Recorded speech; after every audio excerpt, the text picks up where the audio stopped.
Devant de nombreux dangers, l'Union nationale des EA a décidé d'organiser des états généraux dans 5 villes de France. C'est à Nantes que nous nous sommes retrouvés le 9 avril 2008.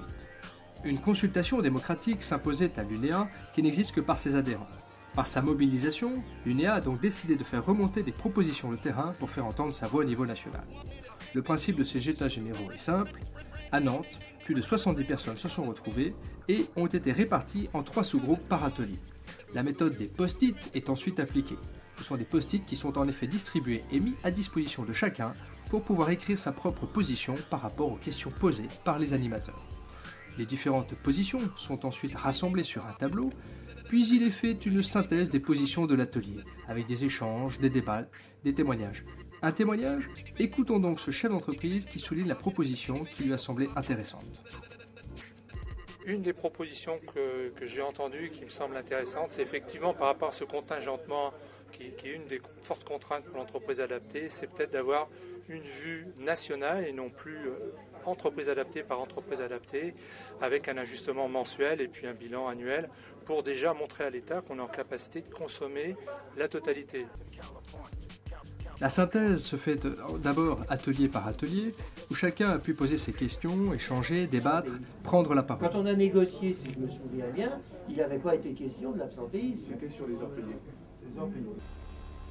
Des échanges très nombreux, de l'écoute, de l'attention, beaucoup de concentration, de la participation, du vote à main levée même, furent au menu de ces états généraux de Nantes.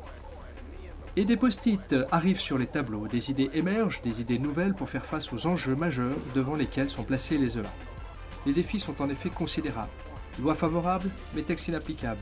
Budget de droit, mais réduction de fait. Augmentation du non-emploi des personnes handicapées. Mondialisation et inadaptation des entreprises françaises alors que les EA constituent un atout dans l'économie française. Et enfin, réconciliation de l'économique et du social dans le développement durable. Écoutons encore ce témoignage qui démontre des résultats certains dans le processus de décision qui a été adopté lors de ces états généraux. Il s'agissait de trouver les bonnes propositions pour faire appliquer la loi du 11 février 2005 telle qu'elle a réellement été conçue, qui est plus ou moins une loi qui est plus ou moins bonne, mais en tout cas, si elle était réellement appliquée, on ne serait pas dans la situation où on est aujourd'hui. On a vu quelques glissements, quelques dépassements, notamment au niveau des conditions de recrutement, et donc on aimerait aussi ramener les pratiques à ce qui est prévu par la loi initialement. Avec quelques incertitudes parfois, des doutes exprimés, des constats inquiétants, de nouveaux obstacles au bon développement des EA. Et puis là, Dijon ou Bercy, voilà, des tactiques politiques. Qu'est-ce qu'on fait? On manifeste à Bercy ou on se réunit à Dijon en compte? Pour clôturer cette journée d'états généraux comme à Lille, Nancy ou Toulouse, l'ensemble des participants se réunit en séance plénière.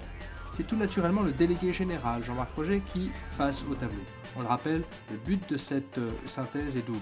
Fédérer les EA pour leur survie et formuler des propositions de développement de toutes les EA.